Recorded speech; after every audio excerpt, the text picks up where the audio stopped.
Saya Razita Daha. Di sini saya akan menjelaskan tentang isu-isu yang berkaitan dengan perkembangan.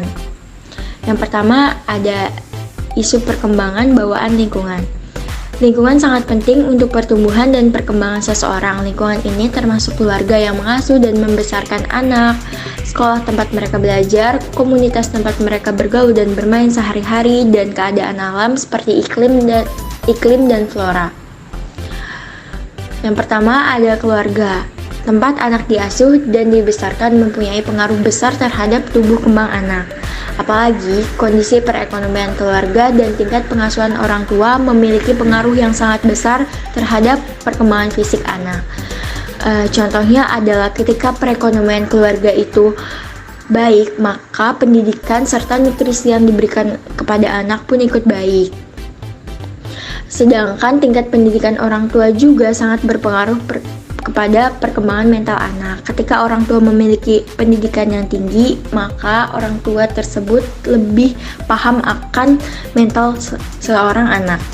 Yang kedua ada sekolah. Sekolah merupakan salah satu faktor yang mempengaruhi tumbuh kembang seorang anak, khususnya intelektual atau kecerdasan anak.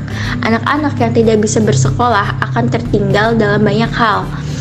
Sekolah penting dalam meningkatkan pemikiran anak karena memberikan mereka kesempatan untuk memperoleh berbagai jenis pengetahuan.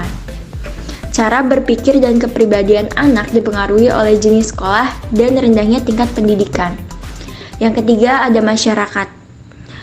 Masyarakat juga mempengaruhi bagaimana jiwa seseorang anak itu berkembang. Mereka juga mencakup teman-teman dari anak-anak.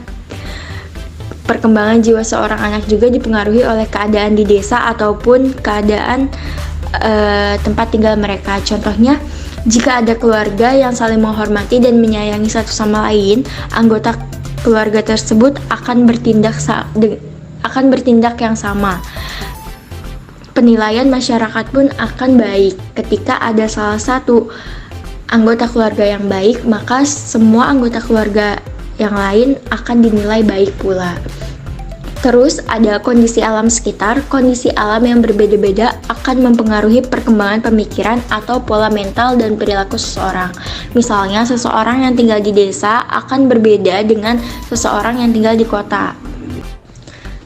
Perkembangan yang berkaitan dengan bawaan lingkungan juga dikenal sebagai perkembangan berdasarkan pengaruh lingkungan atau perkembangan di bawah pengaruh lingkungan. Mengacu pada bagaimana lingkungan dapat mempengaruhi perkembangan seseorang, ini mencakup berbagai faktor seperti genetika dan elemen lingkungan fisik, sosial, dan budaya yang dapat mempengaruhi perkembangan fisik, kognitif, emosional, dan sosial seseorang. Ada beberapa masalah dan kemajuan yang berkaitan dengan bawaan lingkungan. Yang pertama ada pengaruh genetik versus lingkungan. Seberapa besar genetika atau bawaan mempengaruhi perkembangan seseorang lebih besar daripada pengaruh lingkungan. Yang kedua ada pertumbuhan fisik. Tinggi badan, berat badan, struktur tubuh, dan perkembangan organ-organ lainnya dapat dipengaruhi oleh faktor bawaan seperti genetika. Tetapi nutrisi yang baik, kualitas makanan, akses ke perawatan medis, dan lingkungan sehat juga tidak kalah berpengaruhnya seberapa besar seseorang tumbuh dan berkembang. Yang ketiga ada perkembangan kognitif, yaitu bawaan genetik yang mempengaruhi perkembangan kognitif termasuk kemampuan berpikir, belajar, dan berbicara. Namun rangsangan kognitif dari lingkungan seperti pendidikan, pengalaman belajar, dan stimulasi intelektual juga sangat penting untuk perkembangan kognitif. Yang keempat ada perkembangan emosional dan sosial. Hubungan dengan keluarga, teman sebaya, dan pengalaman sosial lainnya dapat mempengaruhi perkembangan emosional dan sosial seseorang secara signifikan. Yang kelima ada stres lingkungan, yaitu adalah situasi seperti konflik, kemiskinan, dan ketidakstabilan keluarga dapat berdampak jangka panjang pada pertumbuhan seseorang, terutama anak-anak, dapat berdampak pada kesehatan fisik dan mental serta perkembangan kognitif anak. Jadi anak-anak yang memiliki konflik lingkungan atau stres lingkungan ini akan trauma di masa yang akan datang. Faktor lingkungan beracun. Pemaparan kepada zat-zat beracun atau lingkungan yang tidak sehat seperti merkuri, asap rokok, atau polusi udara dapat mengganggu pertumbuhan fisik dan kognitif anak. Ketidaksetaraan sosial. Ketidaksetaraan dalam perkembangan individu dapat disebabkan oleh ketidaksetaraan dalam akses ke sumber daya seperti pendidikan, perawatan kesehatan, dan kesempatan ekonomi. Seringkali terkait erat dengan faktor lingkungan. Lalu ada perkembangan bahasa dan budaya. Lingkungan budaya memiliki pengaruh besar pada perkembangan bahasa dari identitas kultural seseorang. Anak-anak yang dibesarkan dalam lingkungan dengan bahasa atau budaya yang berbeda mungkin mengalami kesulitan khusus dalam perkembangan bahasa dan identitas mereka. Pembahasan selanjutnya mengenai isu perkembangan continuity dan discontinuity. Nah, di dalam psikologi perkembangan ada yang namanya perkembangan continuity dan discontinuity. Apa sih yang dimaksud dengan perkembangan continuity dan discontinuity itu?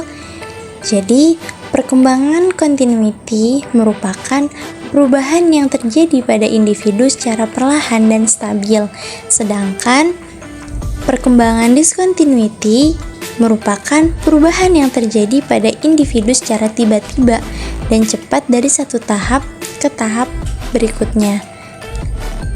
Di sini ada teori yang menggambarkan teori mengenai perubahan perkembangan continuity dan discontinuity.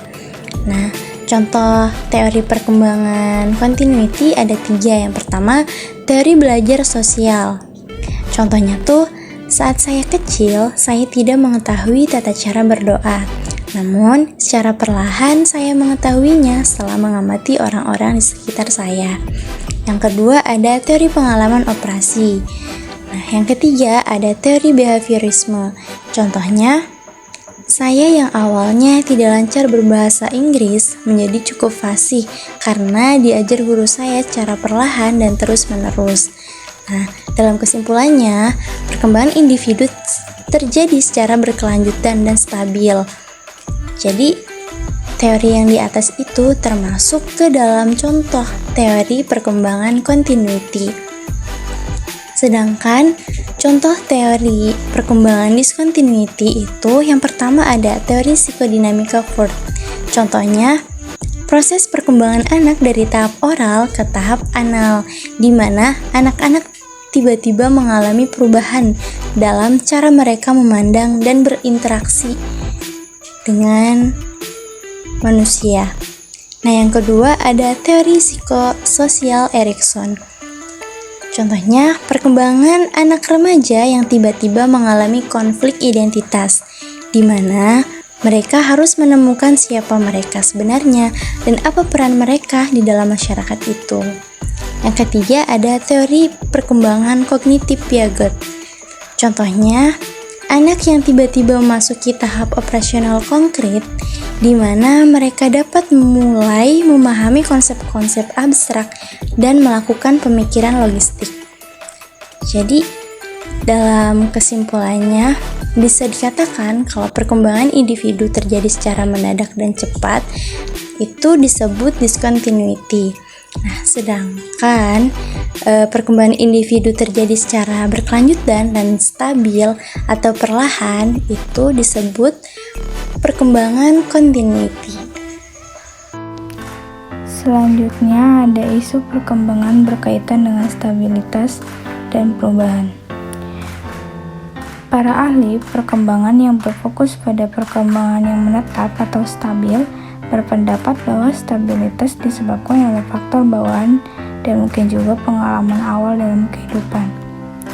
Namun saya telah menguraikan perbedaan pandangan antara para ahli perkembangan yang fokus pada perkembangan yang menetap dan yang berubah. Pembahasan mengenai lingkungan yang aman dan sehat, pengaruh faktor internal dan eksternal, serta masalah yang terkait sangat penting dalam memahami bagaimana individu berkembang. Faktor-faktor seperti pengaruh teman sebaya, akses ke pendidikan yang baik, dan dukungan keluarga dapat mempengaruhi perkembangan seseorang. Selain itu, norma sosial, harapan keluarga, dan nilai budaya juga berperan penting dalam identitas dan partisipasi seseorang dalam masyarakat. Program pendidikan, bantuan keluarga, serta perubahan kebijakan publik yang bertujuan untuk meningkatkan kualitas lingkungan dapat memberikan dampak positif pada perkembangan individu, namun ketidaksetaraan peluang dan hasil perkembangan masih menjadi masalah bagi mereka yang memiliki akses terbatas terhadap lingkungan yang berkualitas. Sekian, terima kasih.